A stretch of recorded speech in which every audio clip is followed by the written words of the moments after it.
It's time for Around the Ozarks Wake Up Weather, brought to you by Command Family Medicine, Heating and Air Paramedics, and Taylor Grubaugh Chevrolet. Here's your host, meteorologist Abby Dyer. Good morning, everybody. Welcome to your Monday. I hope you enjoyed the weekend. We definitely had some rain showers, a few thunderstorms to dodge around the weekend, especially on Saturday. If you were south of Highway 60, there's a good deal of rain around, which was nice in terms of the temperature, but hopefully you didn't have lake plans that were washed out in the middle of the day. We did have some scattered rain and a few thunderstorms around on Sunday too. Thankfully, not severe weather, but we had some locally heavy rainfall, and that, of course, impacted some areas in the Ozarks.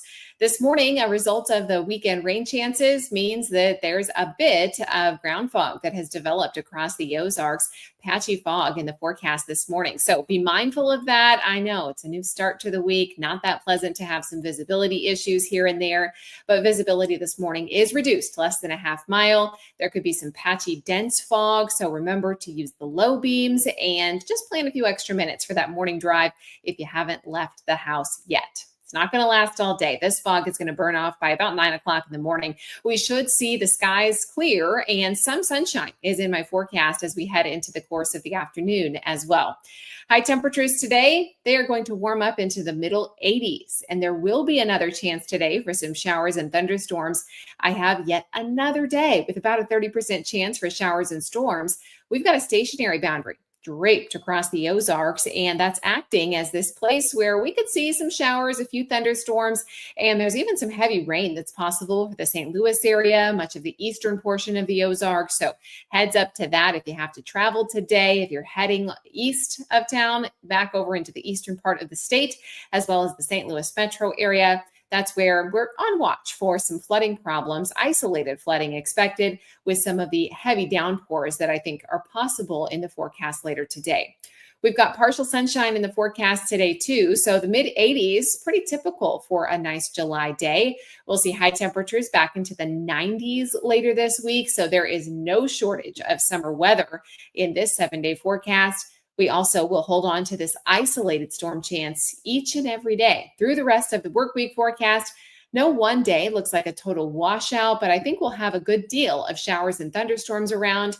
And I can't guarantee a dry day in this forecast. There's at least going to be some pop-up shower and thunderstorm activity each afternoon. Today's actually one of the cooler ones in the 7-day forecast. So if you do catch some dry time, I would encourage you to head out, get the yard work done today, take advantage of the evening hours. Temperatures this morning are starting out in the upper 60s. We'll be near 70 degrees and then highs warm to the mid 80s today. We'll be back into the upper 80s on Tuesday. Again, it's looking like a chance for some showers and storms with that same frontal boundary draped across our region. And then we'll see highs probably climbing back into the low 90s as early as Wednesday, Thursday, and Friday. And rain chances for the second half of the week look a bit lower than what we experienced out there today. Low temperatures are generally going to be falling back to the upper 60s and low 70s, so not a ton of relief in this forecast as we talk about overnight low temperatures either. Around the country, what's making headlines as we start the new week? Well, unfortunately for our friends down in central Texas, as well as the mid-Atlantic, they're holding on to some flood headlines because of heavy weekend rain that is going on to impact the start of the work week. We also have heat and fire weather concerns in the national news headlines. That's for our friends out west. And then we've also got heavy rainfall and flash flooding threats for portions of Florida. That is going to hold true today and tomorrow, not associated with the tropical system, just heavy downpours in the forecast today for our Florida friends. All right, it's time for the Around the Ozarks Wake Up Weather Brain Twister trivia question for the day. And the question that I left you with last week was this: what is the warmest month on average in the Northern Hemisphere, often associated with peak summertime heat? Do you think it's A, June, B, July, C, August, or D, September? We could answer this question for the Ozarks pretty easily, but what do you think about the whole Northern Hemisphere?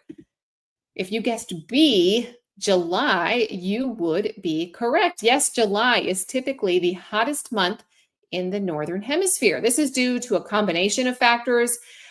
including that the Northern Hemisphere's greater land mass and Earth's axial tilt. The Northern Hemisphere's summer solstice begins in late June, and the Earth's surface continues to warm up throughout July, leading to the hottest temperatures. The Northern Hemisphere has a larger proportion of land mass compared to the Southern Hemisphere. So land heats up faster than water does. So the Northern Hemisphere summer contributes more significantly to some of those warmer temperatures happening in the month of July. So congrats if B was your guess. Here's another hot question for you. What is the hottest inhabited place on Earth based on average annual temperature?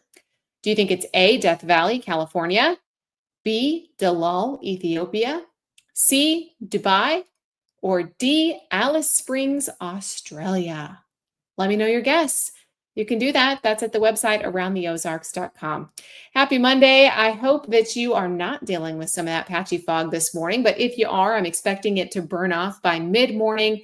Then we'll be left with mainly sunshine, but there's isolated rain chances in the forecast, so don't leave home without the umbrella today.